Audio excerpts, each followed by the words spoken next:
Guys, guess what? It's Wednesday. It's also day 18 of 21 Days of Prayer. So glad that you're with us today. And we're just looking forward to just diving a little bit deeper as been talking about the loving God and loving people. More emphasis today probably on loving people than what we had before about loving God and why, we should love. Matthew 22 says it like this, but when the Pharisees heard that he had silenced the Sadducees with this reply, they met together to question him again, and one of them, an expert in religious law, tried to trap him with this question, "Teacher, which is the most important commandment in the law of Moses?" And Jesus replied, "You must love the Lord your God with all your heart, with all your soul, with all your mind. This is the first and great commandment. And the second one is equally important. Love your neighbor as yourself." And the entire law, all the prophets hang on. That's what the King James says. Hang on these two commandments: to love God,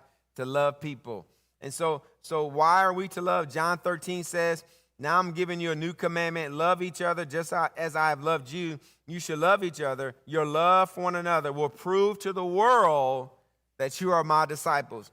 So the first thing we must see about loving one another, that it is simply a commandment. It's not a suggestion. It's not a recommendation. It's a commandment from God. Matter of fact, 1 John 3 says it like this, "And this is his commandment. We must believe in the name of his Son, Jesus Christ, and love one another just as he commanded us." Why are we to love? Because Jesus commanded us to love. We're not talking about trust. We're just talking about love. And so, plain and simple, we're commanded to love people. And because love is an indispensable mark of a true Christian. If you're a believer, guess what? You are a lover of people. Number two, who are we to love? Leviticus 19 says, "Do not seek revenge or bear grudge against anyone among your people, but love your neighbor as yourself. I am the Lord." So in the Old Testament, the Jews, of course, were commanded to love their neighbor. In other words, they were commanded to love anyone who lived close to them, anyone they ran into, anyone who crossed their path. And so we have to remember that the Jews, of course, were a mixed multitude. Some were like true, hard followers, believers of God, like Abraham and Jacob and Joseph and Samuel and Moses and David, people like that. But some of them were just, they weren't all in. And so you got to recognize, just like today, some people are all in and some people are not. But we still have to love the people that cross our path. Matter of fact, Luke 10 says like this. Jesus says, "The lawyer asked, 'Who is my neighbor?' The Jew in Jesus' day did believe that you had to love your neighbor, but it was taught among them that it was a duty before God to hate your enemy, and it all depends on who your neighbor is and who your enemy is." And so Jesus kind of came and switched that all up. Matter of fact, Romans 9 says like this. He says, "I am not saying that the promise of God has failed, for not all the people of Israel are the people of God."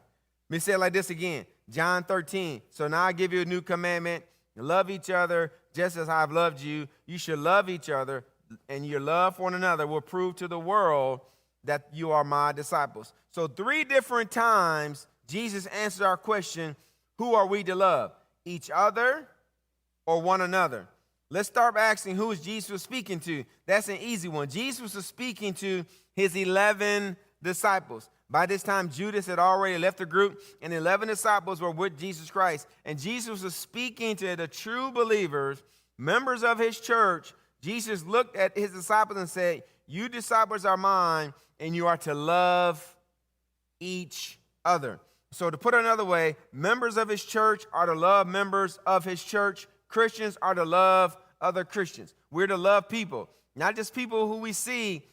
We should love the people in our church. We should love other believers, but also we got to love that other person, at the Target, at the Walmart, at the Winn-Dixie, or wherever, Food Line, wherever you shop. I know Winn-Dixie's not here, but you get the point. Jesus told us we're to love our enemies and pray for those who persecute us. Yes, we are to love all mankind without exception, right? God loves the whole world in a general way, but he loves the church. He loves the church in a special way. How do I know that? Galatians 6 says like this: "Therefore, whenever we have the opportunity, we should do good to everyone, especially to those who are in the family of faith. So love people, but also let's make sure we're loving the people extra, in the church extra hard. And Romans 12 says like this, as I wrap it up: love one another warmly as Christians and be eager to show respect for one another. Let's respect each other. Let's love each other. Let's support each other. Let's encourage each other. Let's speak life over each other so the world would know that we are disciples of Christ. Enjoy your Wednesday. We'll see you tomorrow on the Faith for Today podcast.